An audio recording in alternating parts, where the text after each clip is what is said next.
predict upcoming events Yes, you're and, right. and There's confirm. something very specific about clairvoyant. It is about foreseeing, but there's something very specific about being clairvoyant, you know? Not sure. Okay, no problem. So much so good. I'll tell you what it is. Okay. Is there anything else that you want to add? And conformist is someone who conforms to the societal and other norms, basically. Or he would like to change or not? He would not change. He would like to conform and stick to what Stick the to, norm. yes. And stick to it. Lovely. Well done, Ankit. Lovely. Yes, somebody called me. Akansha, was that you? Ma'am, Induja, yes. yeah, the clairvoyant. So the word, the person who has super ability, supernatural ability, like some cartoon scenes, we can see they have power like. So we can correlate the word clairvoyant. You're asking me or telling me? No, I'm asking. I'll explain what clairvoyant is, and then probably you can figure out if we can relate it or not. Maybe you can answer it yourself. Let's hold on to it, Indusha. So the word clairvoyant, like Ankit did bring out, it talks about where a person has the ability to foresee or look forward in the future. And the thing about clairvoyant is what you see is a positive thing. Okay? When you see a positive thing, it is called clairvoyant, or it is clairvoyance. Okay? So the very positive feel that you have, that is clairvoyant. Now, generally, when you foresee things, the notion is it is a negative thing. No, that's why words like premonition, omen. Why, when we even think of prophecies, we think there's probably a negative attribute that is connected to it. There's something bad that is going to happen and all that. A clairvoyant, on the other hand, is specific to positive things. Say, for example, in the near future, you do know you're going to go for your master's. So you can write out this way. I clairvoyantly see myself gaining my admission at the Harvard University for my master's degree. Which means this is a positive thing and highly, that brings in a good thought and feel. And you see that, then it is clairvoyant. Other things, now prophecy, premonition, omen are more towards negative. Women are more to signs that you see. There's even a movie of that sort back, quite an old movie, but a very nice movie, Woman. Premonition. Premonition is also there, I suppose, isn't it? Premonition. Prophecy. All these Harry Potter fans will know, be familiar with this word prophecy. The story simply revolves around the prophecy being made. Foresee, foretell, now, or great. All these mean the same.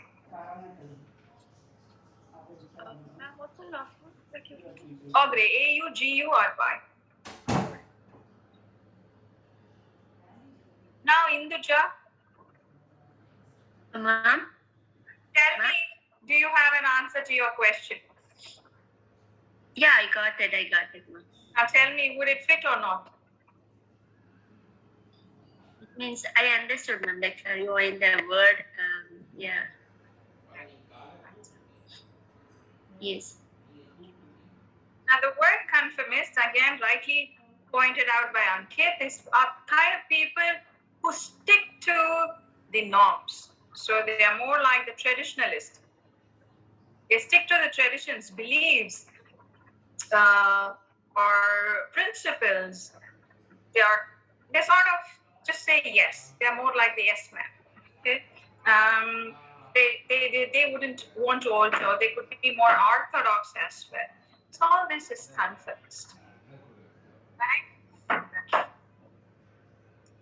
Clearly, none of these would fit the blank. They are not people who are trying to, definitely cannot be with the confidence because he's not trying to persuade anybody. He would simply not. It's not about betrayal or being displaying a negative moral character or being a pessimist or anything of that sort. So antagonist is not. You're not being clairvoyant at all yourself. So your answer would tie down to firebrand endeavor. The next question, I'm pretty sure there are quite a few words that you already would be familiar with. Try take this question, try and solve it. If you're not able to pick up the right, immediately, if you're not able to come up with the answer, that is absolutely fine. At least narrow down choices. I would like to see in the chat box, please. Please go ahead.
answering?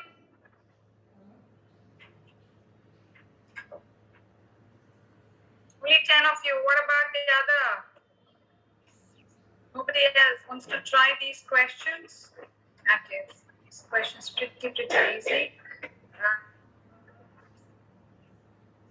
This question goes this way, where it says, statistical analysis has a deeper entrenchment in business studies. Some findings are not suitable for classroom discussions and only dash through computation. So it talks about your understanding of statistical analysis, isn't it? It's the word entrenchment means deep again. Okay. Just says it is deeply, this entire phrase here means deeply rooted. Sorts, okay.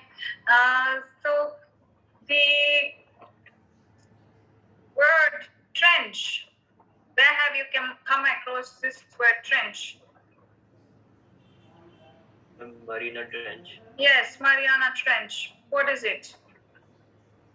Deepest location under the sea. Yes. Where else have you heard of the word trench? That's very light English. Where else? There's another context where possibly you could have heard of the word trench. War. Lovely. Yes, Arush. In wars, they dig trenches. Where? I mean, what a trench is there? In this case, they are these deep pits that they dig where the soldiers tend to hide themselves. You know, that's called a trench. Anything deep becomes trench. Entrenchment takes up extends to the same meaning. Okay, moving on. Statistical analysis has a deeper entrenchment in business studies. Some findings are not suitable for classroom discussion. So some things you cannot learn and understand by class. As you sit in a classroom, not in a theoretical way, but rather you comprehend and understand only through computation, which means you need words that's I'm sorry. Understand. You need words that mean understand, and words that one word that you know for sure is probably apprehensive. Another word that means the same is fathomable. Okay? Fathom means to guess or gauge or figure out. Fathom. Fathom out. Fathom means to guess or gauge, which means you can sort of figure out what it is. That is called fathomable.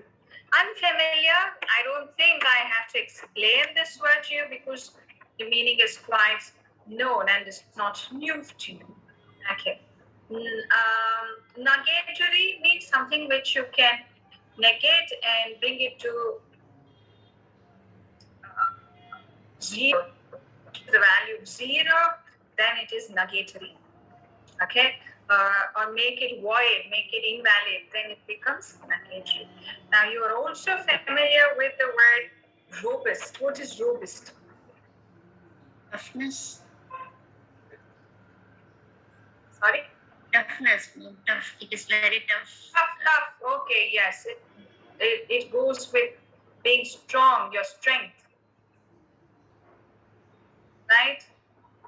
Or another word in this case would be sinewy. Have you seen these superhero movies and sorts, or where they show people like Arnold, probably Arnold Schwarzenegger, you do know. When they show them to be furious, or they are trying to showcase their strength, their muscular power, have you seen their veins sort of pop up, and that is how they show, no? The muscles with all the veins and all getting all stronger. That is why it's called sinewy. Sinewy means the veins, the blood vessels that are there. When I say sinewy, it means you're being muscular and strong, and so forth. So robust goes that way. Something that is sturdy. Okay, that is So even when I say, it is not necessarily you use the word robust for materialistic things. You can also say it's a robust idea. When I say it's a robust idea, it does not mean about, I mean, it just says that's a very strong idea that you have, right? So this way, the word robust need not be confined to materialistic thing because you see the word strong or strength, but can be extended to materialistic things as well. Okay. Moving on to the word equivocal that we are left with. The word equivocal. Okay, let me put you on an example. Let us say you're driving. All right, you're driving on the streets. There's somebody. There's a car that is in front of you still riding, and the person puts the left indicator. I mean the right indicator, but ends up, I mean, he is putting the right indicator, he's waving his hand, probably showing that he is going to take a left. Now, how would you feel driving behind him?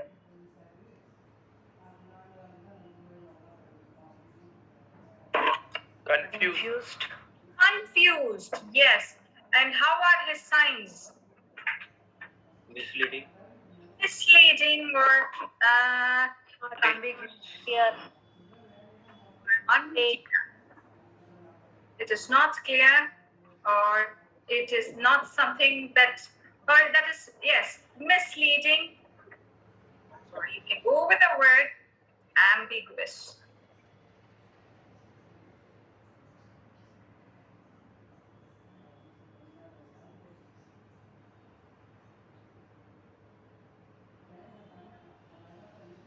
Okay, so finished all the words. Makes sense? Yes, I see.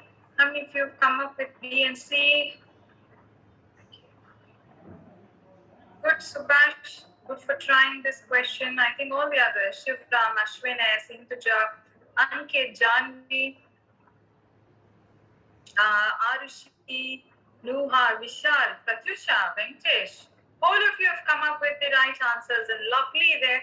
I think I'm going to take down Venkatesh's name for being the first one to answer in the class. Lovely. Good job. Good job, all of you. Okay.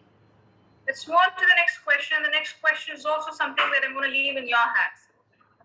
I think you do know quite a few words already. Please do try and attempt.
Nice. Lovely answers. Okay.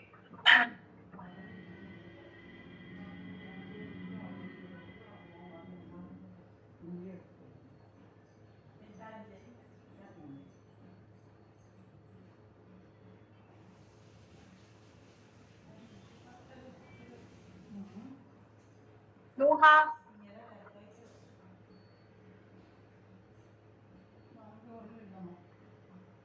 Nuha, are you there?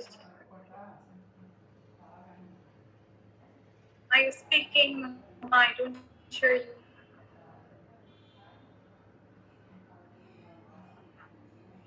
Sahana, I'm not able to hear you, dear. Sorry.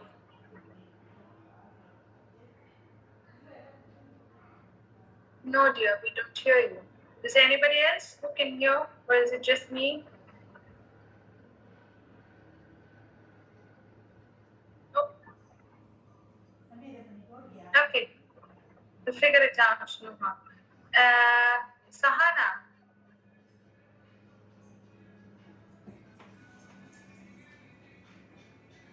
Yes, ma'am. Yes, Sahana. Can you tell me what this statement means? We'll not move to the choices as yet. Just tell me about the statement. It says that my code says that I should avoid milk because it is acidic. Contrary to the common belief means it's opposite to that. Next Love. statement means we have to say it in positive way. First sentence is the negative aspect, and next sentence should be answered in a positive aspect. So will actually dash the calcium in my bones. My answer will be replenish and repeat. It's filling up. Filled. So replenish, refurbish is what you picked. What is it that you picked? No. B and E. E and E. What is refurbish?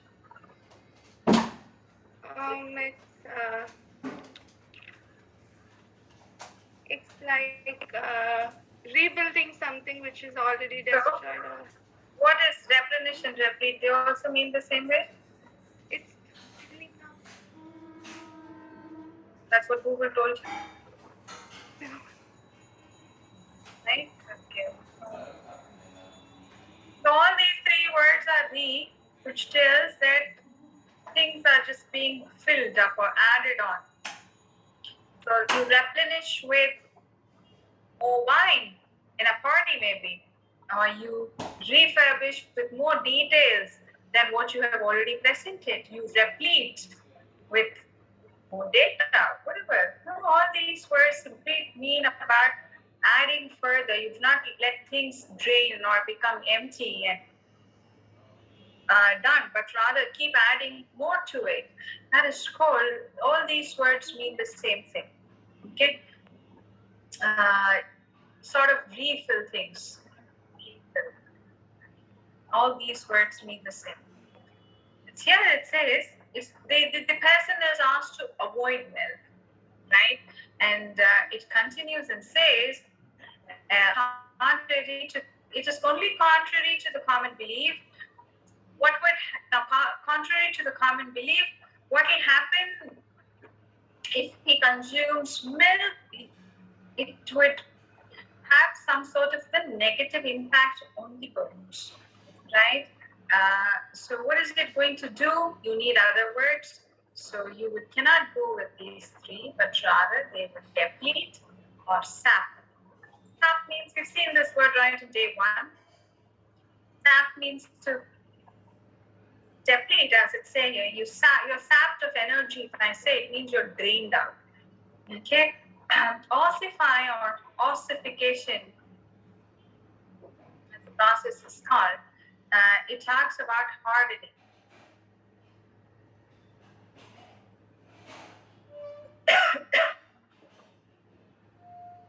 Right? So,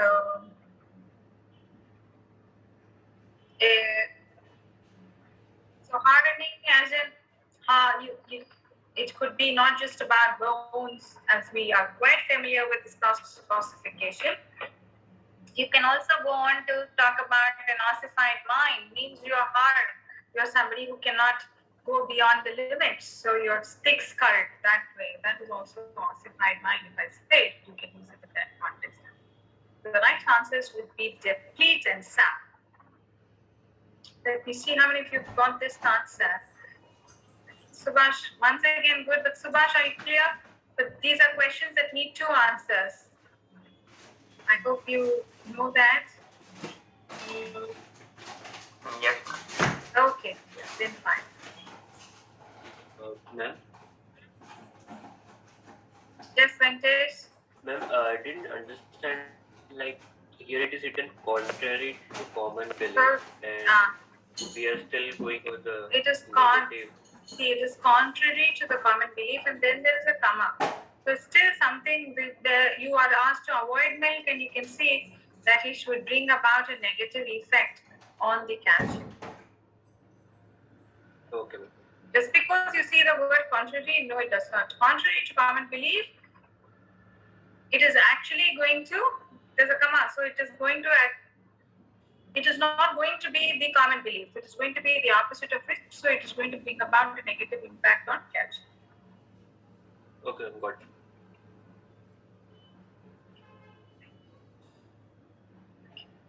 We move on to the next question, the eighth one. You know what is reticent? We'll take this question together. It turns out that most cancer screening tests have an inherent bias towards detecting more dash less deadly cancers. There's a comma here, please note. More dash less deadly cancers. So the comma here is probably indicating that it is in line with being less deadly. The cancer is not so harmful because of length time bias. Apparently, aggressive, fast-growing tumors tend to remain undetectable.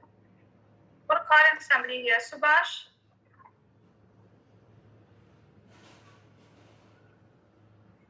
Yes.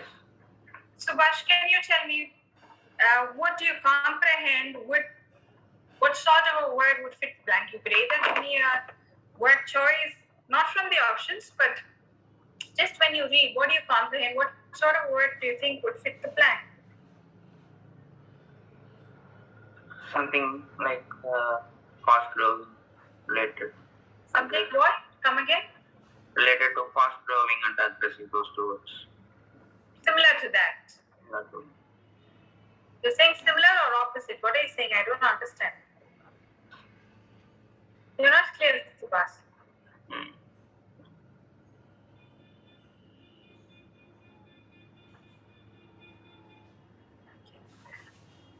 Arushi, what do you mean by great?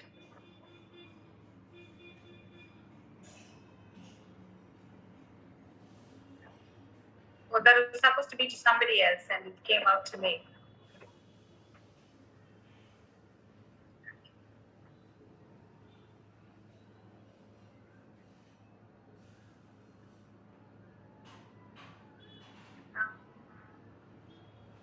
Ranish.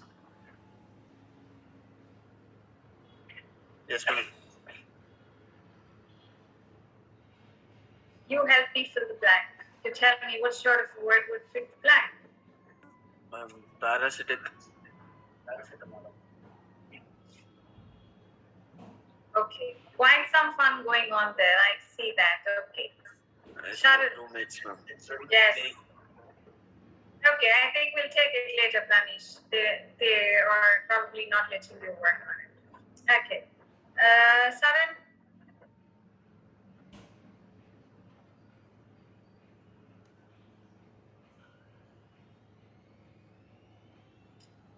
It's not bad. Vishal Arvind?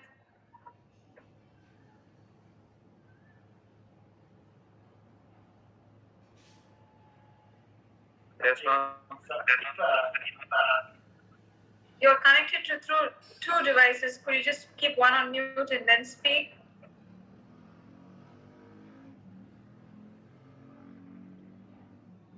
Yes, ma'am. Yes, dear. Thank you. Please tell me what sort of word would fit the blank.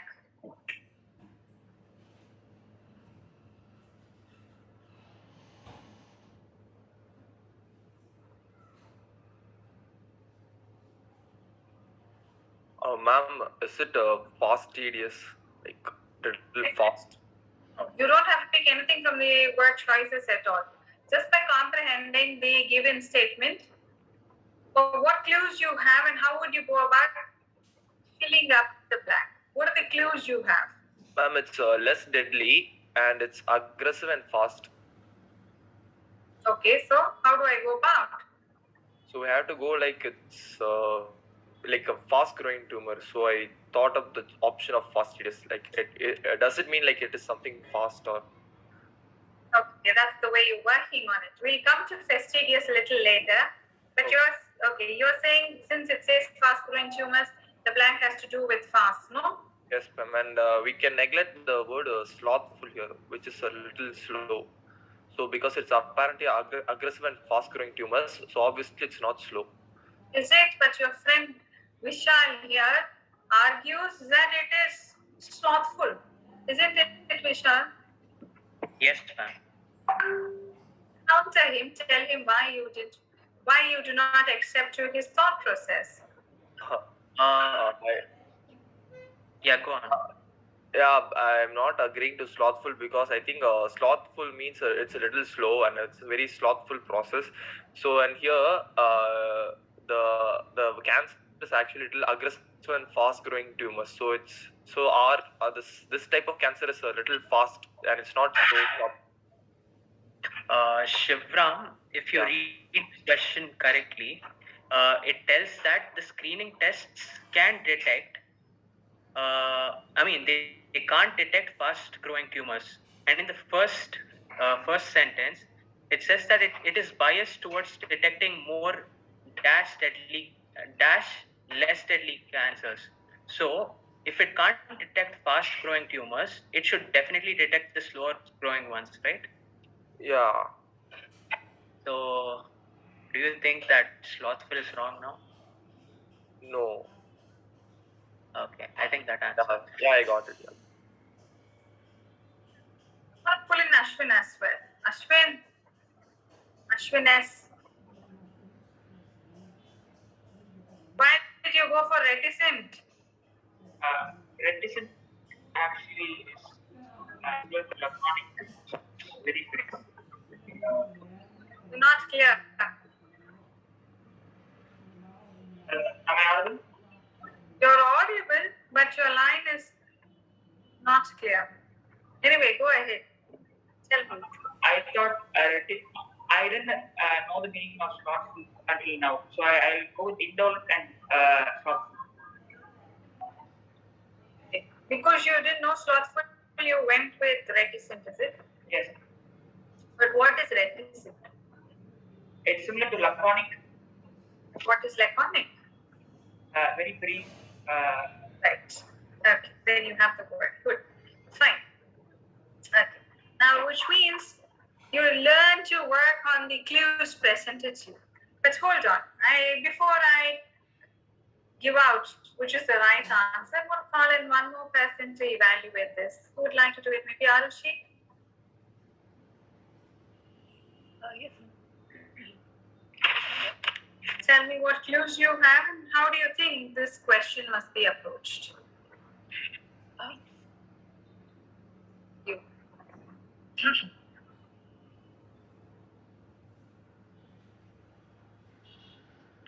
Sorry, something's wrong with my throat. But essentially, I had the same thought process as Vishal, where it's like we would have to find the opposite of something that's aggressive or fast growing.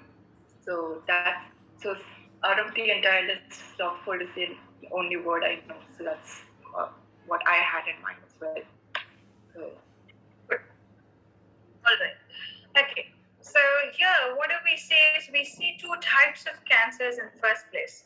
Isn't it? There are two types of cancers or two kinds of cancers. One that is aggressive and fast growing.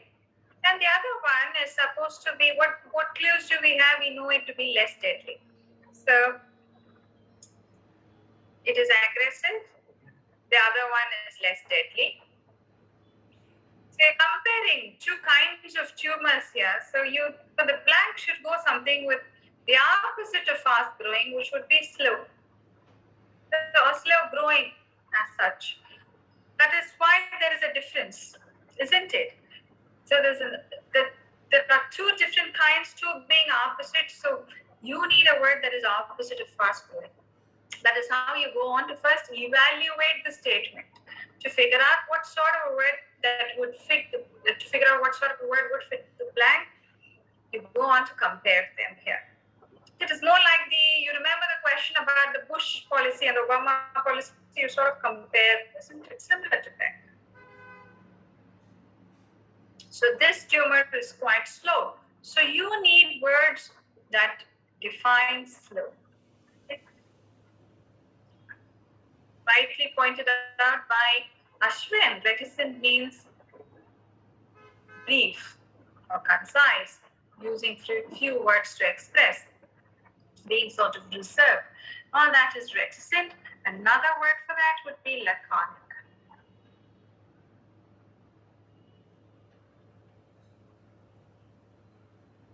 Okay. Indolent and slothful, they mean being lazy. Right? There's another word as close to indolent. You have to be careful about it. It is called insolent. It only differs with this one letter, indolent and insolent. Now the word insolent, if you see, talks about is in line with being pugnacious or aggressive, criticizing, abusing, all that sort. No, that is insolent. This is indolent. Parasitic. Parasitic, or what's a parasite? What's a parasite? Akansha, can you tell me what is a parasite? An organism. Yeah, okay. What sort of an organism is it, Induja? What are parasitic organisms, or what are parasites there? What do they do? It will stick. It will stick on it. So, That's it? Is that the characteristics of the parasite? Anybody else? It depends on Works others. Yes, depends on others. This a further extension to it. Let me see if somebody can come up Depends with, on others for living, ma'am. right. One small step forward, you all have to move. You can depend. We all depend on another person for something. Common benefit. For their own benefit, yes, and nothing in return. It does not help the other thing at all. It just On yes. the contrary, does it not always harm for parasitic? Again? Hello. Yes, come again. What is it? Some harm. I'm saying that on the contrary of no return, parasites generally always harm the host. Yes. Yes, exactly. That is what I'm coming to. So they give nothing in return in the sense they are to help the person on which they're living. These are literally like the blood sucking things. They take all the juice, the nutrients, materials, whatever it requires from the parent plant. Or okay, I'm taking the example of a plant. Okay, so these parasites they feed on the plant, mostly does some sort of a damage to it, because when it takes up all the nutrients, the main plant loses all of it and shrinks away. If not, sometimes they do not really damage it, but it's not helping also, just stays there, keeps taking away. Now, parasitic is also experienced in people. No, there are some people who could be our roommates, who could be our classmates, or people around us who tend to be that way. No, even relatives maybe. They take all our help and get their things done, but they really do not even come and help us when we need. So such kind of characters, when you see with people, also go with this. You define them with this word, parasitic. Okay, so parasitic does not fit this case, so you can leave it off. Parasitic. Okay, then what is prodigious? Is anybody who can tell me the word prodigious, or the word fastidious. There are only two words that we are left with. Okay, we can grab prodigious by taking the root word prodigy. So prodigy means abnormally talented or incredible. So it doesn't go with the blank there. So prodigious can be eliminated that way. And fastidious, again, we can take the root word fast. And since we want the opposite of fast, we can directly eliminate that there. Anybody else? For fastidious, I think it's very difficult to please. It's someone who has a tendency of having and wanting everything as they have envisioned, so that everything has to be exactly as they want it to be.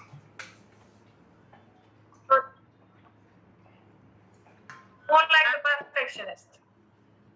Yeah. Maybe. Yes.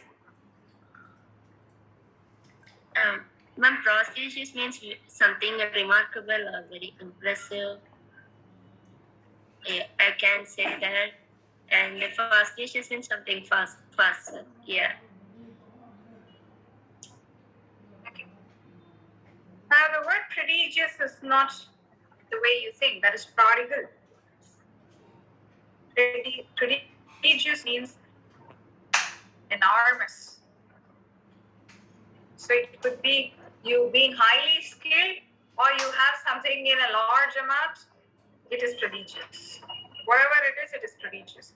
So you can go with words like huge, massive, colossal. What other words immense? All these words you can go on to fit into this context. Prodigious simply means something being in large size. So even the words like gargantuan fit the context. Things that are being large. Now, Titanic is a prodigious ship. It's huge. Sometimes it also extends to, as Indija was saying, something about nice also to that side, being fantastic of sorts. This word simply talks about the massiveness, the huge, the large count or amount that is there that is called prodigious. Okay. Now the word fastidious is not fast. It is not associated with being fast.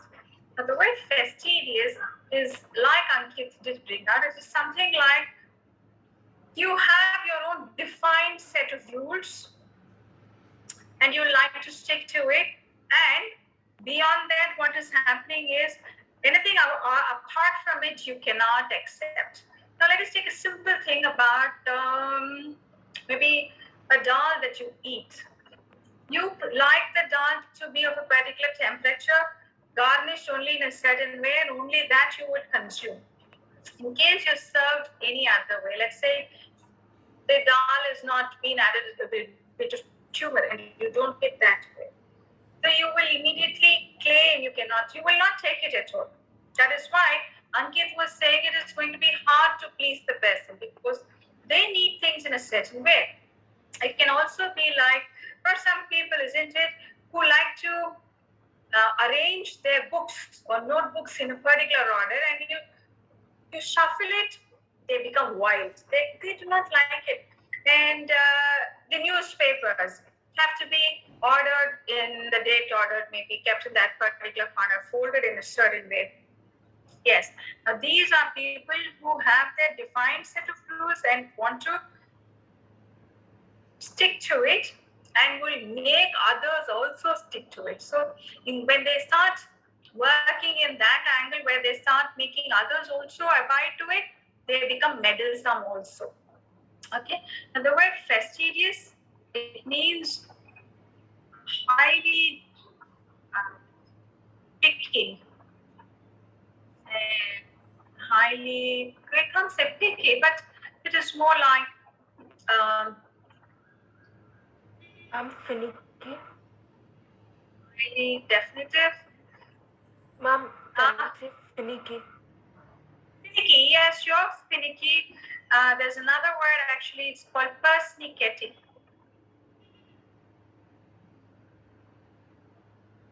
Can you repeat the word, the last one you're writing? Persnickety. Persnickety. Okay. Yes. Persnickety. So you have, it extends to you being meddlesome. Say for example, you are somebody who would always like to draw borders when you write your assignment. Before you start writing the assignment, and your friend, your classmate, or your roommate is not somebody of that sort. You will start poking into his affair and you will say, hey, come on, first draw the border, then only write, then only write. Then you're starting to poke your nose into his affairs. That way, a fastidious person can also become meddlesome. Okay? These are the word meanings. I hope you understand. If anybody has a doubt, do ask me. So can we say that the person is very particular about stuff? Yes, very particular is more like the perfectionist that we are aware of.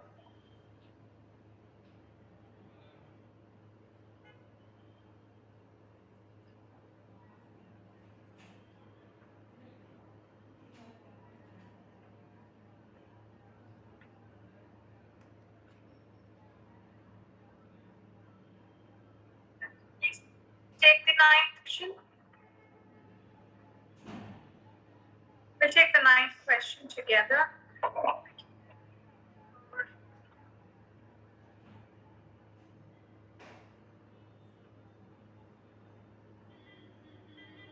Okay, let us start with the word choices that are there.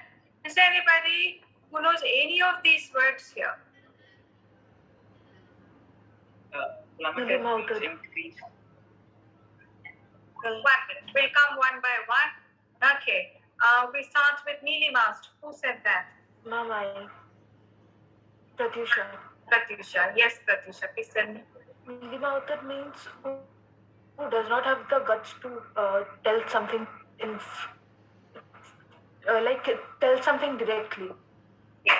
So you sort of mumble about, hit around, not really hit around the bush, but you do not be honest about it, isn't it? Okay. Right.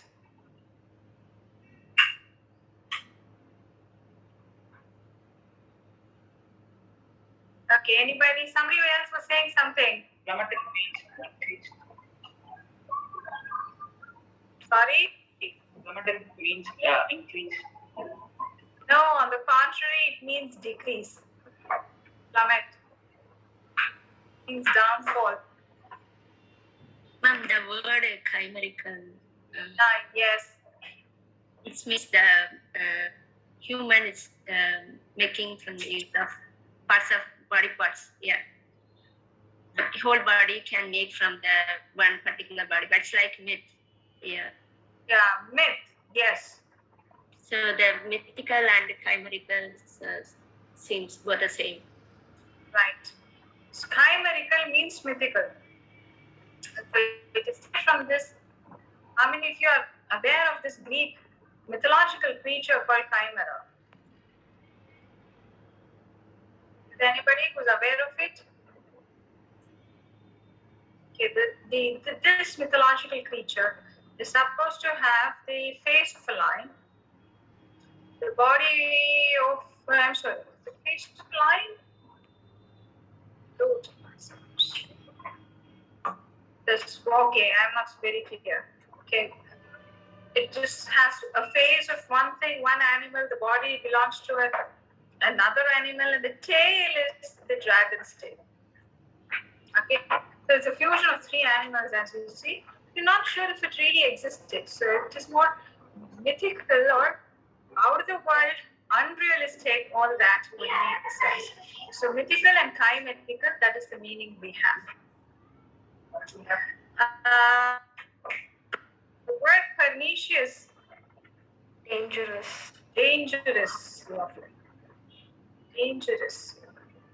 Or you can also go with, okay, you know the word harmful. You can also say baneful. Sorry? Destructive, yes, or deleterious.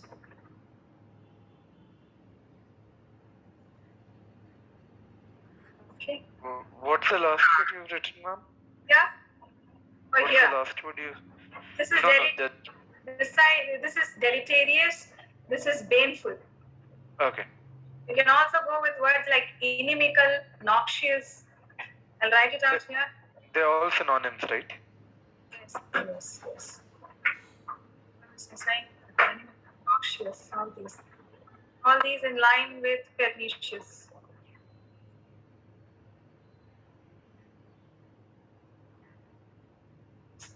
You're quite aware of this word called venom, no? Venomous also means the same, which is harmful. It brings about some sort of adverse impacts. It's called pernicious. The word pastoral that you see here, it talks about things being more rural, not on the forward side. There's not much of development or the thought process or the way of governance. Nothing is on the forward side, but more to the rural kind. Then it is called pastoral. Okay. Ma'am, can we relate it to pastures, which are like grazing grounds? But more to country kind of things, not the great. Yes, Okay. but not related to, yeah, to some extent. Pasture, as in, okay, you mean the grass covered. Pastoral area, you mean? Is that what you're trying to ask me? Yes, ma'am. Can we relate Yes. it to Yes, pasture? you can relate it to anything associated with countryside vegetation, so on and so forth. So these are not the forward kinds of forward in time or anything, but yes, pastoral where you have the village kind of situation where there's a lot of greenery and pasturing. Yes, there also. Fine. And if I say governance to be pastoral, it means it is okay where you see times of where you already have this. We have our independent where we have the local bodies running and all that. But you still hold on to a panchayat kind of system, or just that where there is simply a serpent sitting and comes up with a decision and it is his rules, then the governance is still being pastoral there. That's right. Okay, now read this question and pick up an answer choice. Somebody's already done. Okay, two of you have already done. Yes, yes, yes. Now I explain everything. I think the entire class can participate and answer.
It's chimerical.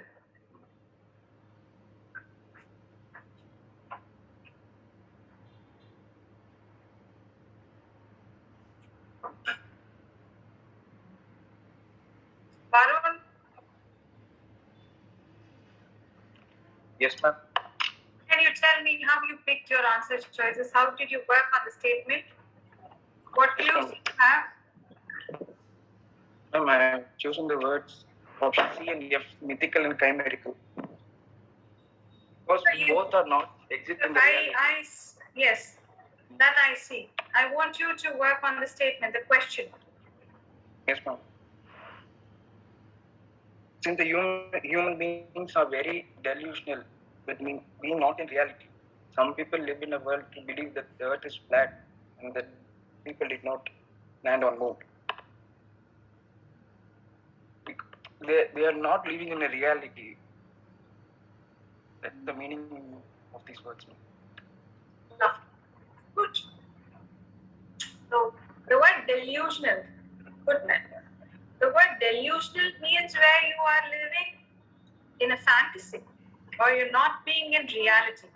And how are they? They're adversely delusional means largely out of context as in the present life, that they believe that the world is flat and people did not land on the moon. So you need words. So all these, okay, leave the rest part of it. Even the word delusional is clue enough to tell you that these people have to be in a delusional world. Words that associate with delusional would be mythical and chimerical, making them as your appropriate answers for this question. Right? Good. Lovely. Yes, Sarushi, you're very right there. Nice to see you pick the right answers this time, Subhash. Both of it. Good job. Vishal Arvind has also got, Akash has also got, Shivram, Numa, Pratisha, Janvi, Ashwin, both the Ashwins, Arushi, Venkatesh, Akansha, and Vishal. Beautiful. Well done, class. Well done.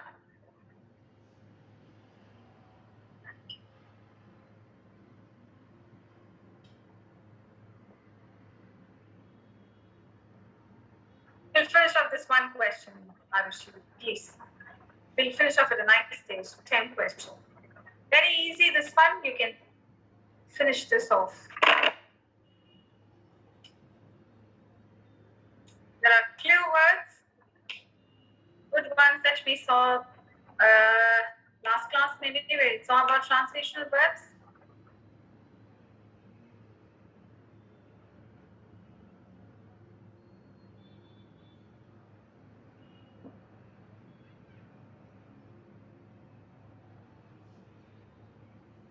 Somebody has class, no? At 10 or 11, what is it? Induja, is that you? Yeah, ma'am. But No, ma'am. yeah, I'm attending this.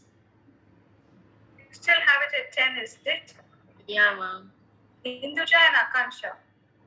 Ma'am, we had class last week, but then this week we made some arrangements and postponed it, so I can stay back. That's lovely. So it's not clashing up, isn't it? Yes, ma'am, not anymore. Very good. In that case, can I make this class till 12? So we can finish a little bit. I'll give you a break in between this. What do you guys say? Fine. Okay, any objections?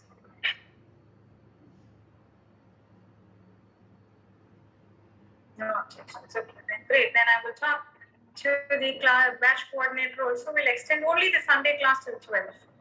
Right? Well, I understand some of the students are planning to give their exams shortly, isn't it? Who's that?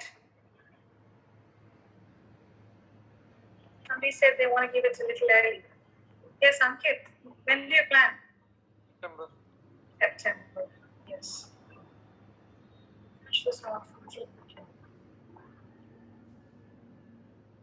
Okay. Lovely answers have turned in. We'll just finish off this question here before we go on a break. Because of the large scale energy balance of the planet. So it simply starts with the word because. So, because something is happening, the result or the consequence. So the result is whatever is happening is all because of this, isn't it? So the result is that. The consequence is that. Another word that means consequence is upshot. Done. I mean, now it is nice. No, it is okay. You don't have to know the other word meanings when you have choices like this, where you can directly pick. Right. Hopefully, this is how it turns out in exam. Good for us. But anyway, we have to learn other words. Okay. I think I'm going to pick on the word inductee to start with, because that I think is a word that most of you is familiar with or is part of it. Who is an inductee? Who is an inductee? Someone who is inducted, like Somebody who is inducted. somebody who is sorry. A person who is inducted into something. Yes. So when you are taking up your internships, you are the inductee. There's somebody else who is instructing you. You are receiving the training. You are the inductee. Right? Who is a sentinel? Someone who keeps guard. Yes. So a security, isn't it? There's also a movie in this name, I suppose. Sentinel. Or guardian, security. Yes. Have I given you this word fulmination earlier? Did I give you this word called vituperation or vituperate? Vituperate is a verb form of it. Vituperation is the noun form of it.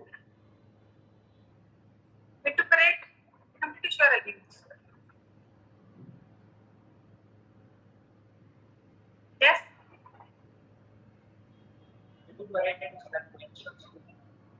What is it, Ashwin? Criticism. A vituperation is criticism. Fulmination is also the same way. The word tribulation is more about, how do I say, something that is not a smooth sail. It is filled with hardships, you say, no, it was a trying period for me. I had to go through a lot of obstacles, ups and downs, and challenges. All that is tribulation. So challenges, probably you could even say there was a downfall. So a mishap. What is the other word I gave you? Hardship.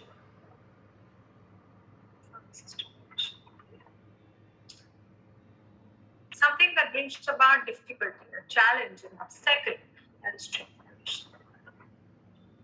These, anyways, do not fit the blank. So we can leave them. Okay, now take a break. We meet back maybe around 10:35. We meet back at 10:35.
running, is it? TOEFL class.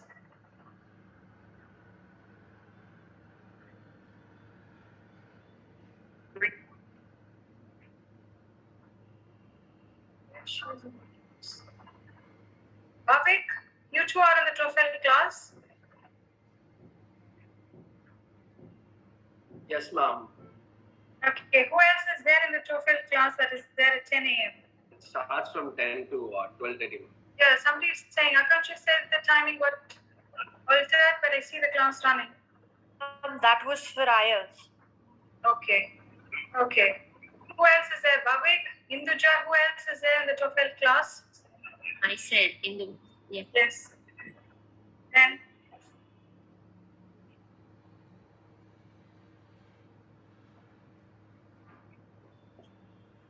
could you please tell me how many of you are part of the TOEFL class?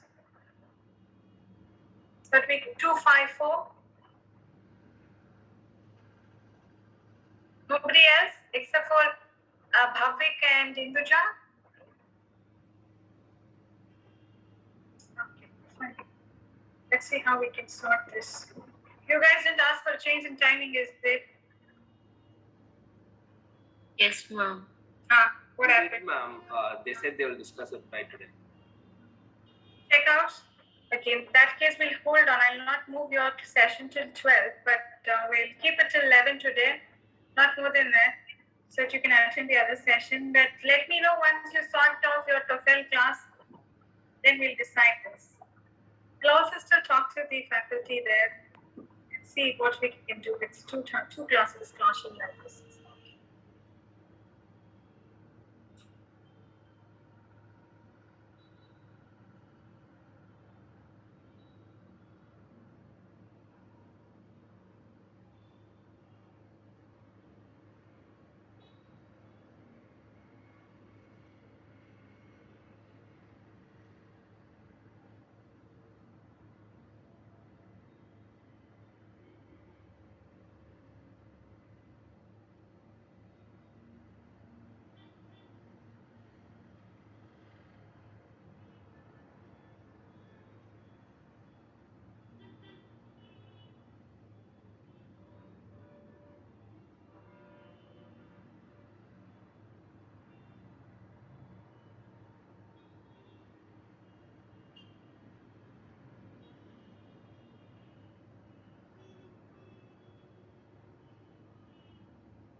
let's get back here. We'll finish off a few questions in text completion and then I'll let you off. Okay.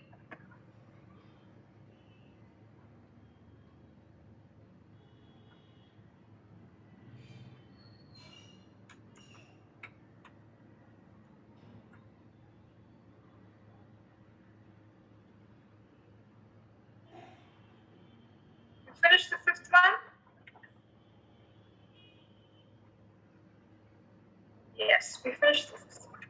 Let's start from the sixth question.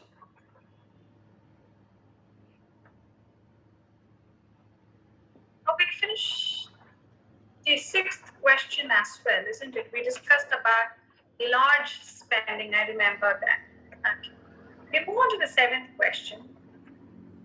I'm going to leave it. Yes, Harushi. What page is it? 12, maybe? 24. Text completion 1. Please take the seventh question here. At least one word you would be able to pick and fill the blank.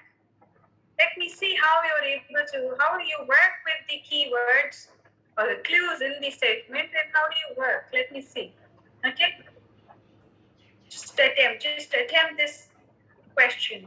I'm quite curious here to know how you take up this question. Working on text completion 1.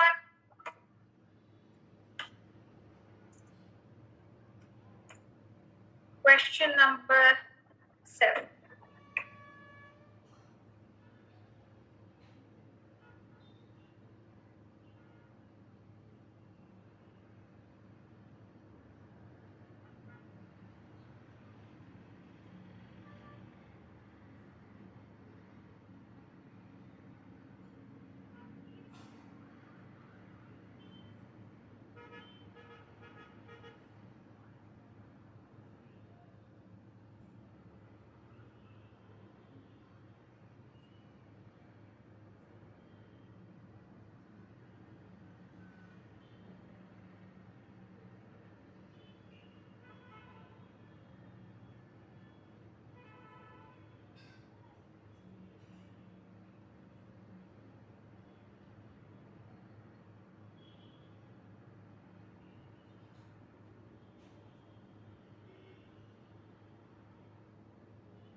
Arushi and Ashwin, you already knew these words?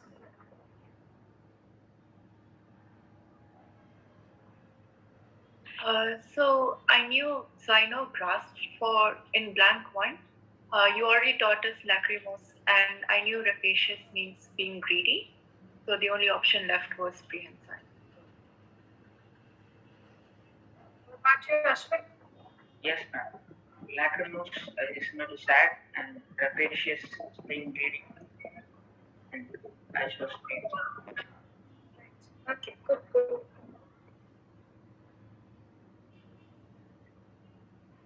So, what is happening with this question? Now, here you again have two kinds of two world monkeys, if we could say, no? Being compared, the one in the old world and one in the new world. So generally what we do, we look for words that are opposites. So here it talks about the nostrils of the old world being downward, while in the new world they face sideways, right? The tails are never dash, and you have the word whereas, which tells you it is going to be the opposite. Both species that can dash. So here the word never is already there. So you hear this becomes the opposite. This already fulfills the requirement. The opposite is never dash, can dash. So the opposites have already been covered here for you. So the blank would go with words of the same and what they do with objects. What do? They have to grasp objects. Tails have to grasp objects. You know the word. It's just easy. You know the word. You can pick the word grasp. Okay, so you need another word that means grasp the same way as, for the blank one, and the word is prehensile. The same, they both mean the same. Prehensile and grasp, they mean the same. All right, now let's look at the other words. What I'm trying to do is, in spite of having the word whereas, which generally brings in the contradiction, the contrary, there's comparison happening, the conflict is there. This case, the word not opposites. Why?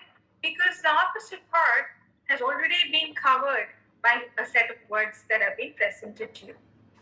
That's why you do not look for a word that is the opposite of grasp, but rather look for a word meaning that is the same as grasp, because never is already been given to you. Right? So prehensile means grasp. Now let us take a look at the other words. Now the word rapacious that you see, it means extremely greedy, not just greedy, extremely greedy. Now imagine I take another hour of class, I take it till 12, and then I let you off. How would you eat your food? You wouldn't simply eat your food. Wouldn't you gulp it down? You are rapaciously eating, so hungry, can't wait to grab your plate. Anything that is being put on the plate, you would gulp it down and eat. So you can pages. Or have you heard this word has been associated with reading, though it's not necessarily, but is commonly associated with it. It's called voracious. Generally, people are called voracious readers, which means they just love reading. They're greedily reading one book after another. That again means the same. Extremely greedy, rapacious, voracious, they all mean the same. Okay, another word. Okay, devour. Devour food. Wouldn't you literally gulp it down? So devour, just devour. Lacrimose, you already know the word, means tearing up, welling up, crying, feeling sad, all those would fall into it. Falter. Falter. The word falter. Lose strength. Sorry. Lose. Unsteady. Unsteady. Okay. It means you do not stick to the path. You're not strong. You're not holding on to your thoughts. You falter or you deviate. Move away from it. You oscillate. You remember this word oscillate, oscillation? Remember that pendulum example we have worked in the physics lab? Now where the pendulum keeps moving to and fro, and your job was to count how many times it moves that way within the and note down the seconds maybe. Okay, now that is what is happening there in that experiment. The pendulum doesn't stay at one point.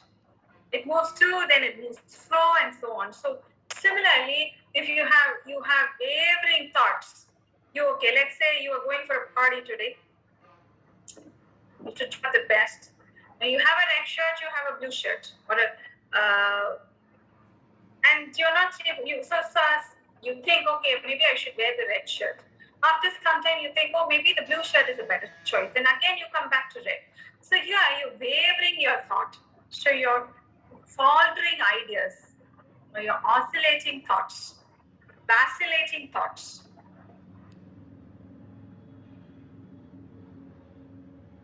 How many of you have done that with clothes? Or maybe what to order, you keep oscillating. No, maybe I want to order this. No, maybe I will go for Italian. No, maybe I'll go for Chinese. So you keep altering your thoughts. How many of you have done that? Yeah, I have. About what? It's about food only. So about food, okay. Yeah. Sometimes if you order, so every like all my family members like different types of food. So it's always just like who's gonna do what. Like how do we come to like one kind of food? Yes, yes, lovely. Yes, yes, happens very much in a family. Yes, Arushi. Anybody else? You could have done. No? Okay, anyway, you don't seem to have the gumption to come out and talk. You were all laid back already. Okay, defenestrate. Is anybody who has come across this word, heard this word anywhere? Probably in the social media, Twitter maybe. Sashi Tharu's favorite portal to exhibit his flair for the language. Okay, now the word defenestrate comes from the word fenestrate. It means window. Window. Windows we have in the house. Yes, Ashwin, saying something? So it means window. When I say defenestrate, it is not removing the window, but rather throwing something out of the window. So if you're probably crushing up a paper and throwing it out the window, you're defenestrating the paper, which means you've thrown it out of the window. Come on, it sounds a little awkward when you say things about defenestration. Defenestrate paper, ball, whatever it is. It sounds a little awkward. So generally, people refrain from using it in these contexts, but rather they use it in a very different context, which means to expel somebody from a position. It is called defenestrate. Chuck somebody off from the office. You have given them their relieving letter, sent them or fired them. They are defenestrated. Right? The word defenestrate is used in that context more commonly than the other one. Okay? And Mr. Sashi Tharush, I'm pretty sure you all are aware of that person, isn't he?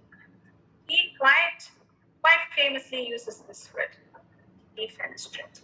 If not, you can always go to Twitter, type out the word, you will see his context. Clear? Is there anybody who has a doubt with this question?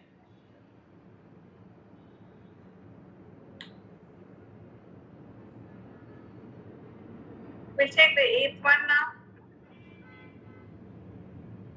Unbecoming, unfaltering, unforthcoming, insolvent, derelict, inchoate. Please take this question. You know Plummet also. I want you to take this. Class gave me quite a pro here already.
Yes, ma'am. Why are you being silent today? I'm listening. Yeah. Listening? Then good. Can you take the eighth question? See how you would progress with the question. So, ma'am, in the blank one, I know unfaltering and forthcoming all the options. So, the question is the Financial Services Authority was dash on the matter of the dash companies that recently left the country after terrible plummet in business and trade. Um, so, the Financial Services was unfaltering on the matter. So, they don't want to deviate on the matter of the dash companies they left. So maybe after a terrible downfall in business and trade, some companies have left the country.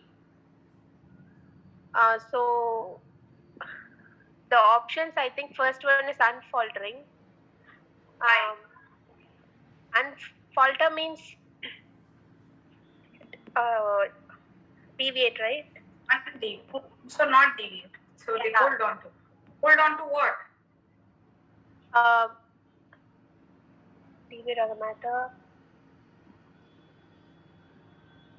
What do you mean by not deviate on the matter? Okay, we'll come to it a little later. Okay, what do you think could be the answer to the second choice? The second blank slate. Maybe some countries who is in a bad condition or in maybe because of their situation, they left the country. Whatever is the reason for their leaving their country, but what happened? Downfall. Downfall in what? Business and trade. Yes. So what sort of a word? What sort of? And it talks about finance, isn't it? The financial services are being somewhat towards the downfall. So, what sort of a company or companies should it be? Should they be? Okay. Work on it. Keep blessing. Yeah. Okay. Right. Himanish.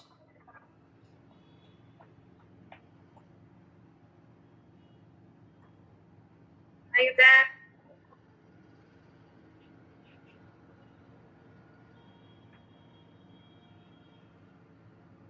Manigandan?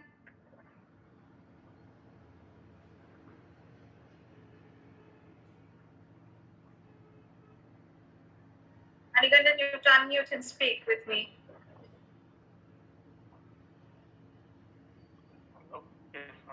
Yes, Manigandan. Can you tell me what sort of a word would fit the blank? You don't even have to pick one word from the choices, but at least what sort of a word would fit the blank? Something ignorant. Why ignorant? What makes you think it is an ignorant company? Because it says that companies that recently left the country after a terrible plummet in business and trade. So why are they ignorant? What is ignorant?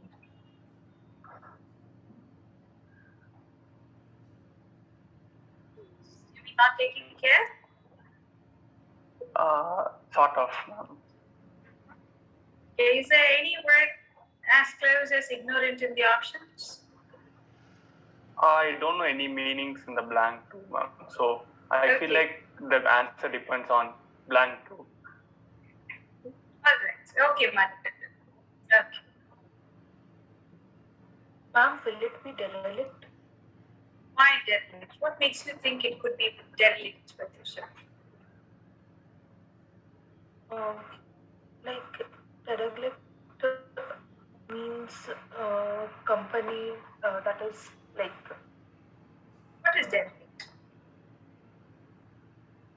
Derelict? I can't explain, but I feel that if incurred loss, falling apart. Incurred a loss or fallen apart? Nope.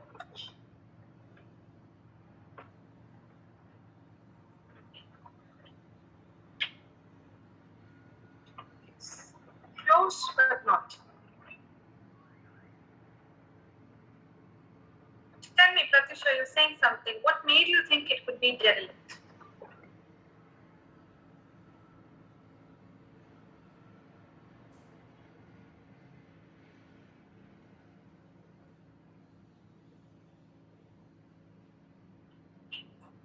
Ashwin has also picked up derelict, isn't it? Yes, tell me, Pratisha.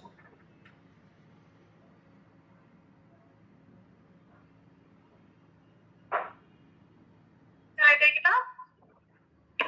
Like derelict means, man, can you hear me? Yes, yes, yes. Now I hear you. Derelict means in a very poor or bad condition. Very poor or bad condition. Yes. So, like they are the only ones who left the country after the terrible downfall in the business and trade. So you're saying that this is a sort of gone to ruin sort of company, isn't it? Yes, ma'am. Now, let us first take the, thank you, Pratisha. Let us take the word meanings of all the words that are there and then go with the context and then trying to figure out the best answer choice. So unbecoming is like unattractive, or unpleasant. So go with unprepossessing, right? Unfaltering, you know what is falter? Falter is to deviate. Unfaltering is you stick to the part you have you are straight. Firm with your thoughts. That is unfaltering. Unforthcoming, not coming forward. You don't come forward, you probably be quiet about it or mum about it, be silent about it. So imagine this. Uh, you have the press people coming about, they try and question probably the police or people who are involved in that case or something. They ask them about it. They generally prefer to go to the no comments category. That's probably their answer, which means they are unforthcoming with details. Means they do not come forward or talk out explicitly. They're not ready to reveal the situation. They are unforthcoming. So similarly, you could be nudging somebody to take into action. But if you say they are unforthcoming, which means they're not coming forward to take it up, that is unforthcoming. Right? Now, the word insolvent, I think we've seen it before, isn't it? When we saw the word parsimonious. Yes? Bankrupt. Bankrupt, exactly. Bankrupt it is. Parsimonious, impecunious.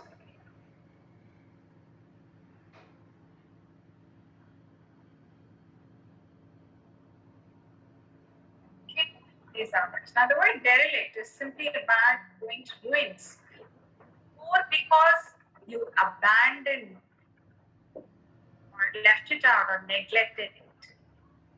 So, have you seen these? Probably you have a house in the village or your native, which is not a part of the city, somewhere else where you're not staying, and because you couldn't go back there. You couldn't take care of it. It starts falling apart, isn't it? Probably there are trees, plants growing on the walls. There's a crack on the wall or a roof. There are termites everywhere. Some windows have been broken, so on and so forth, so unkept. And if it continues that way any time, it would just fall apart, fall down to rubels. So that kind is called derelict. Or another word which probably aware of is ramshackle. So derelict house, left out house, no, nobody is there, it is just abandoned. It need not be falling apart right now, but it is just left out, neglected. That is a derelict house. A ramshackle house extend to it almost falling apart. So that is derelict and ramshackle. The word inchoate means not yet complete. I say not yet complete or fully developed. Or not fully developed. It's not fully developed, which means it is in the budding stage, the embryonic stage. It is halfway through. So let's take the example of an embryo, the chick embryo, which is, or even the fetus. They just have these small arms that have started protruding, small legs that have started protruding, not taken up a definitive shape at all. And from there, that is in an inchoate state, which means it has started developing but is not complete, it has not taken up the full form. It is in an inchoate stage. Similarly, you have certain ideas. Let us say you have an idea to come up with a project, a study, but it is still in the farming stage. You still haven't progressed on the idea. You have not made it complete. The idea is inchoate, which means it has not taken complete shape. You just have a fair idea. That is inchoate. Similarly, you feel that the love and care you receive from your close ones is inchoate. You feel it is something is still missing. It has not come out entirely. Inchoate. Right? Now tell me, let's work on the blank 2 first.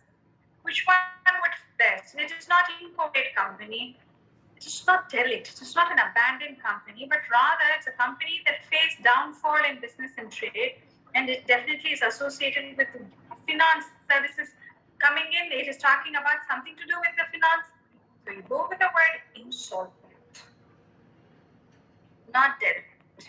And here they are straight on the matter. What do you mean the straight on the matter? They are unfaltering on the matter.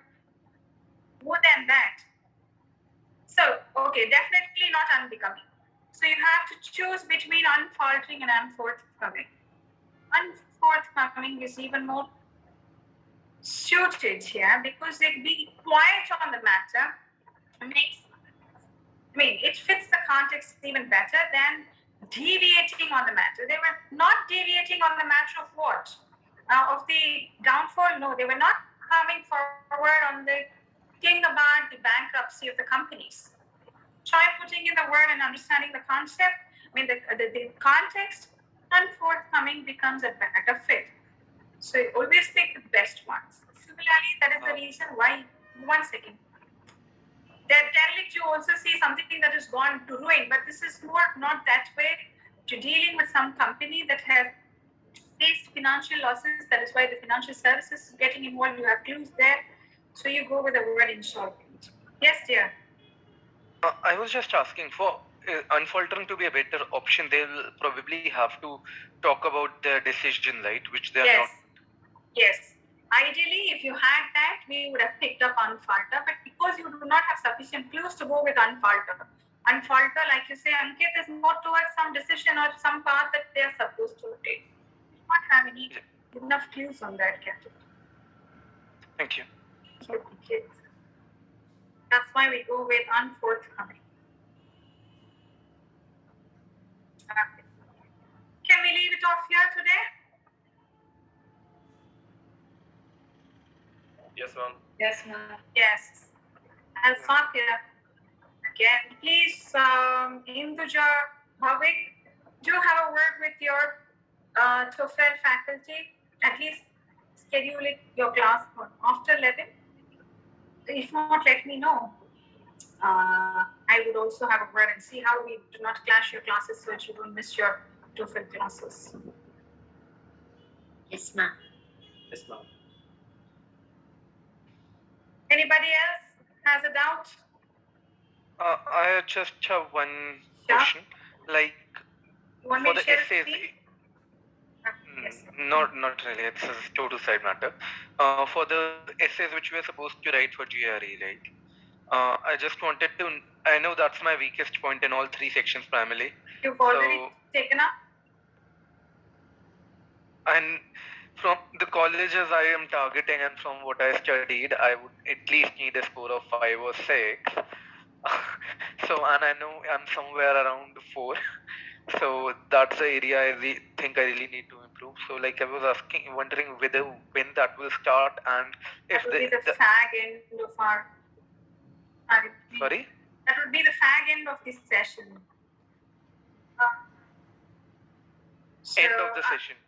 Not like we have to complete sentence completions and then passages, PR and passages. Then I would come to AWA. Okay. But what probably I could do for you, Ankit, is you could send me one or two write-ups, one issue writing and one argument writing. You could DM to me. Let me see how it is, and then I could point out how you could go about and improve. Would that help? Works. Can you suggest me any pointers, because I still do not have any material. So can you give me some topics, like probably I can write on that. Okay, just give me 1 second. Okay. Others, if you do not have a doubt, I think you can leave. Thank you, ma'am. Thank you, ma'am. Recording stopped. Let me understand this, Ankit. I thought when you say that is your weakest point, I thought you've already started writing and working on it, Ankit.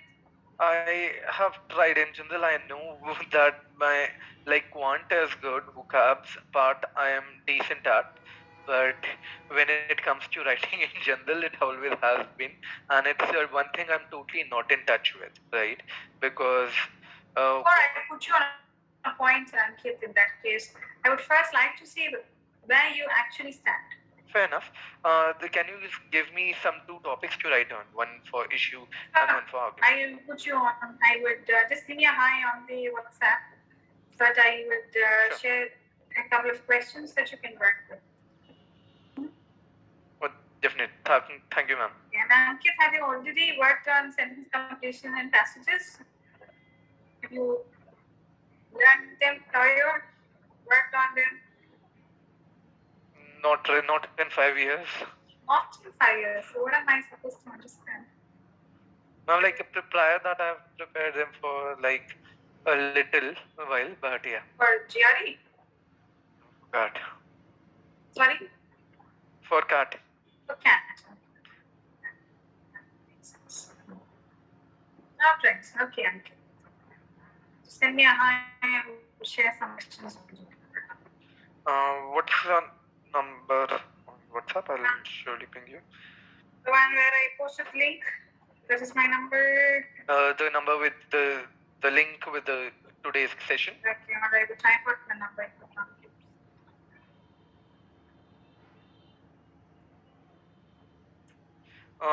The 93623 is the one? Yes, 93623. Sure.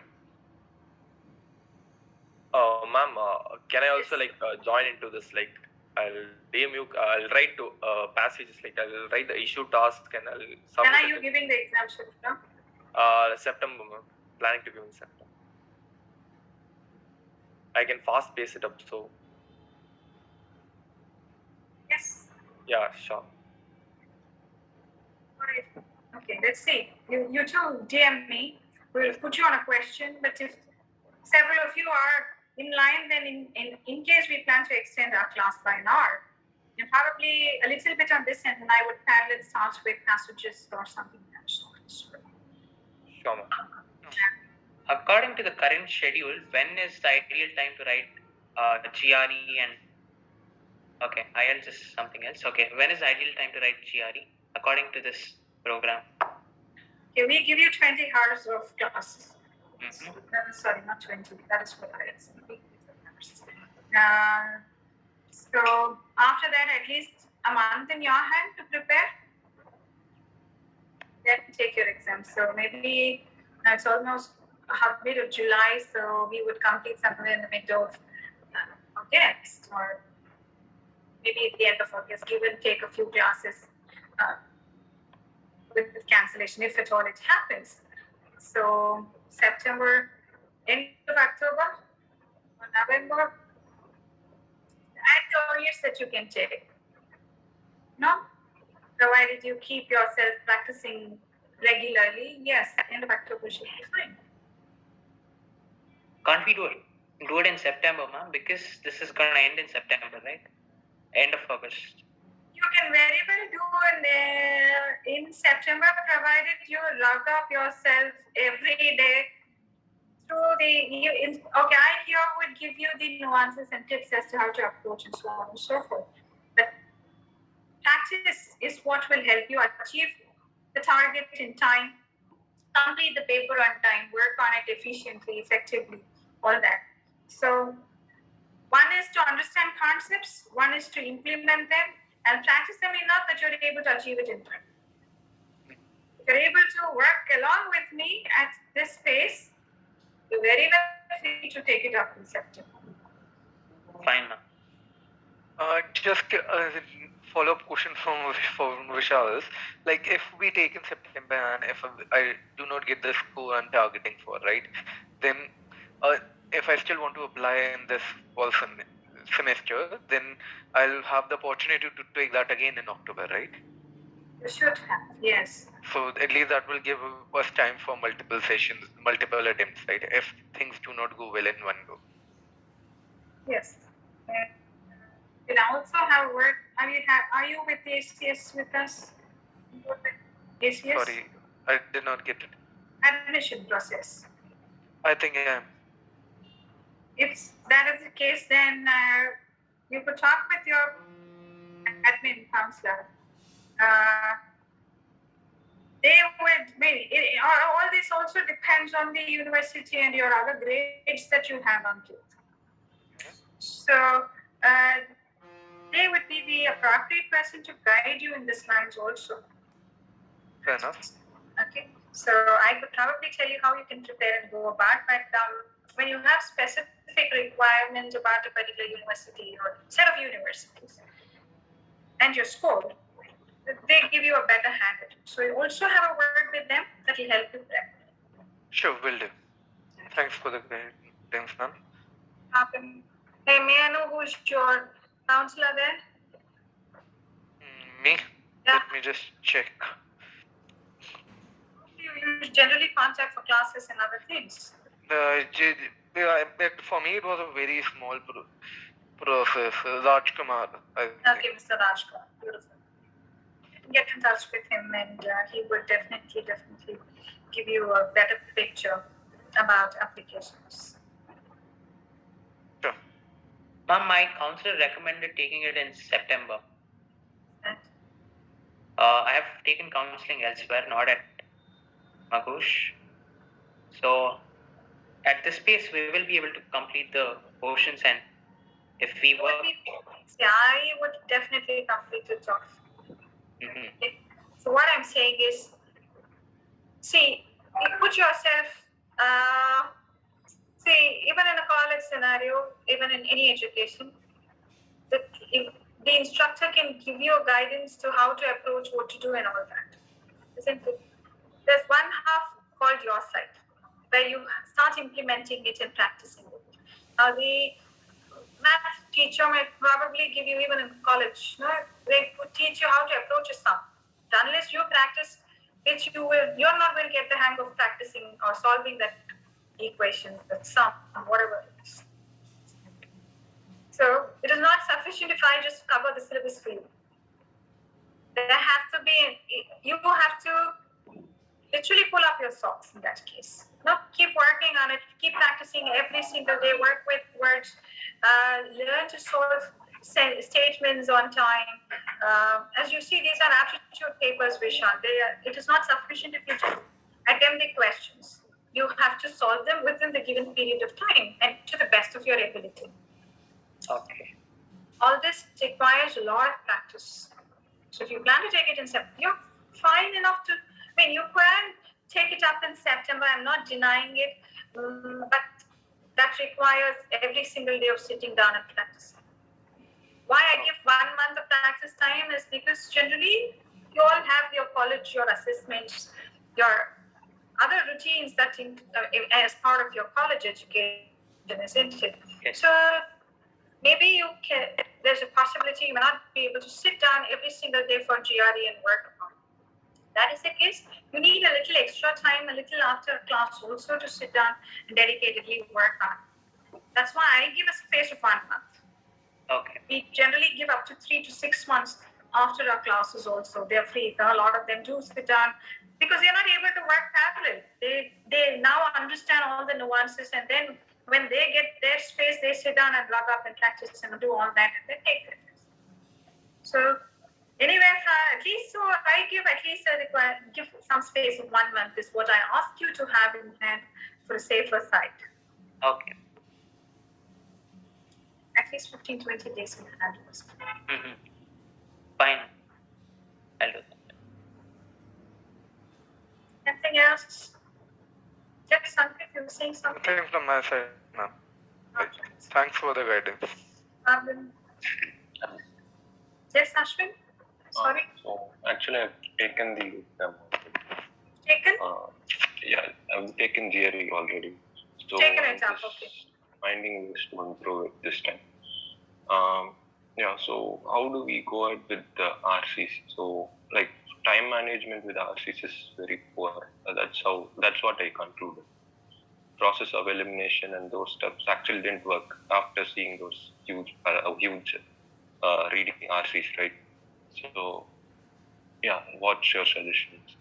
Now, before I give you any suggestion, I would like to know where you stand. I mean, how do you work with an RC? What was your score in the verbal aspect? It was around 145. And you say RC is your weakness. Yeah. Okay. Are you able to complete sentence completions on time? Well, How much of time do you dedicate to one question? Maybe around 3.5 minutes. Each question?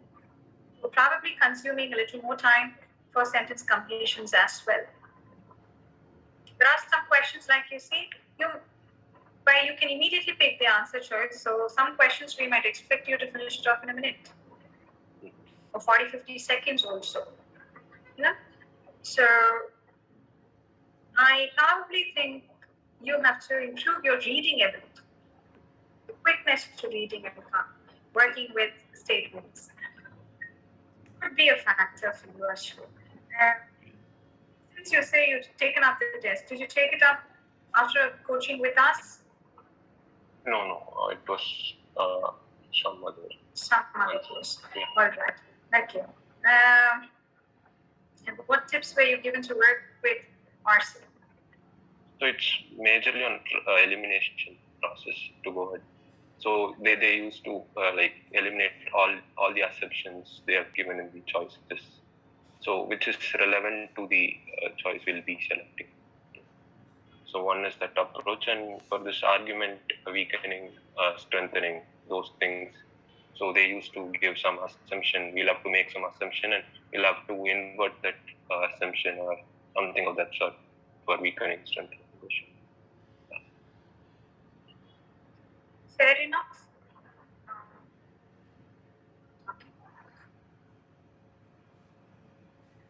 I think I have to put you on a different kind of homework, Ashwin.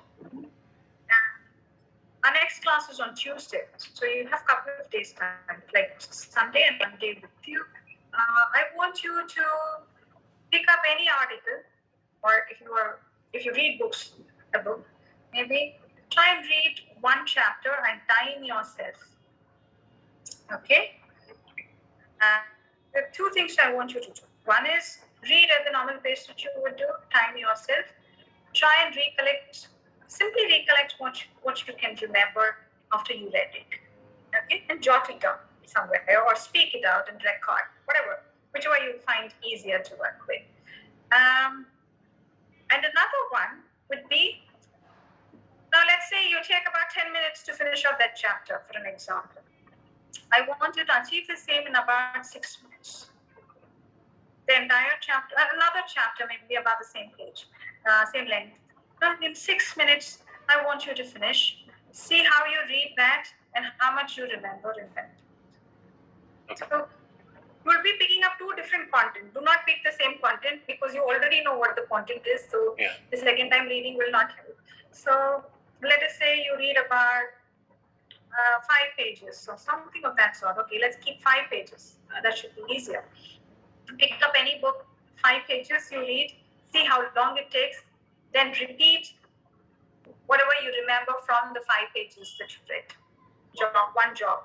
Second, from page 6 to page 10 you read. Now you're trying to achieve that 3-4 seconds prior to what you took already. All right? And then see how much you then now repeat or say what you remember from this content. Let's see how which if you're still able to grasp in when you read quickly. Okay. Yeah. So it is not sufficient to read things a little quick. You also need to comment as you read. Yeah. This is what I need to evaluate first before I give you any tip and trick. Okay. Do this homework for me and tell me on Tuesday. Yeah, sure. Sure. Thank you so much.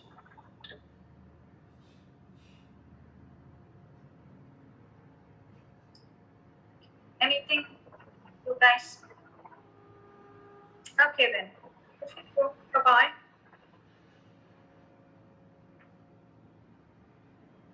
Thank you, ma'am. Yeah.